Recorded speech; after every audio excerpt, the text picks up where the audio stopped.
ಪರಿಶಿಷ್ಟ ಜಾತಿ ಮತ್ತು ಪರಿಶಿಷ್ಟ ಪಂಗಡ ಕ್ಷೇಮಾಭಿವೃದ್ಧಿ ಸಂಘದ ಸಹಯೋಗದಲ್ಲಿ ಬೆಂಗಳೂರಿನ ಪೀಣ್ಯ ಕೈಗಾರಿಕಾ ಪ್ರದೇಶದ ರಾಜ್ಯ ರೋಗ ನಿರೋಧಕ ಮತ್ತು ಔಷಧ ಕಾರ್ಖಾನೆಯ ತರಬೇತಿ ಕೇಂದ್ರದಲ್ಲಿ ಡಾ ಬಿಆರ್ ಅಂಬೇಡ್ಕರ್ ಅವರ 135ನೇ ಜಯಂತಿ ಆಯೋಜಿಸಲಾಗಿತ್ತು. ರಾಜ್ಯ ಪರಿಶಿಷ್ಟ ಜಾತಿ ಮತ್ತು ಪರಿಶಿಷ್ಟ ಪಂಗಡಗಳ ಆಯೋಗದ ಅಧ್ಯಕ್ಷ ಡಾ ಎಲ್ ಮೂರ್ತಿ ಕಾರ್ಯಕ್ರಮಕ್ಕೆ ಚಾಲನೆ ನೀಡಿ ಅಂಬೇಡ್ಕರ್ ಭಾವಚಿತ್ರಕ್ಕೆ ಪುಷ್ಪ ನಮನ ಸಲ್ಲಿಸಿದರು. ಇದೇ ವೇಳೆ ವಿವಿಧ ಸಾಧಕರನ್ನು ಸನ್ಮಾನಿಸಲಾಯಿತು.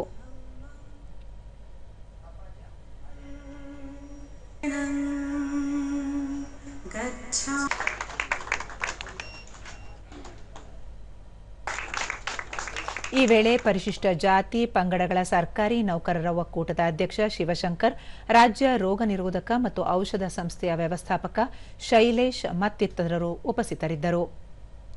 ಬಳಿಕ ಡಾ ಎಲ್ ಮೂರ್ತಿ, ಭಗವಾನ್ ಬುದ್ಧ, ಬಸವಣ್ಣ, ಅಂಬೇಡ್ಕರ್, ಕನಕದಾಸರು ದೇಶ ಕಂಡ ಮಹಾನ್ ದಾರ್ಶನಿಕರಾಗಿದ್ದರು.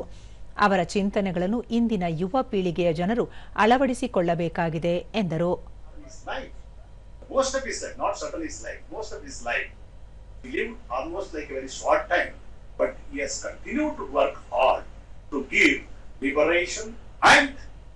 The policy making situation in the Karnataka and India and also in the abroad.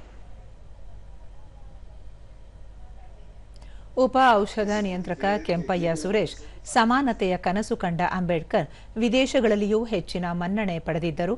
ಪ್ರಸ್ತುತ ಅವರ ಜಯಂತಿಯನ್ನು ವಿದೇಶಗಳಲ್ಲಿಯೂ ಆಚರಿಸಲಾಗುತ್ತಿದೆ ಎಂದು ತಿಳಿಸಿದರು.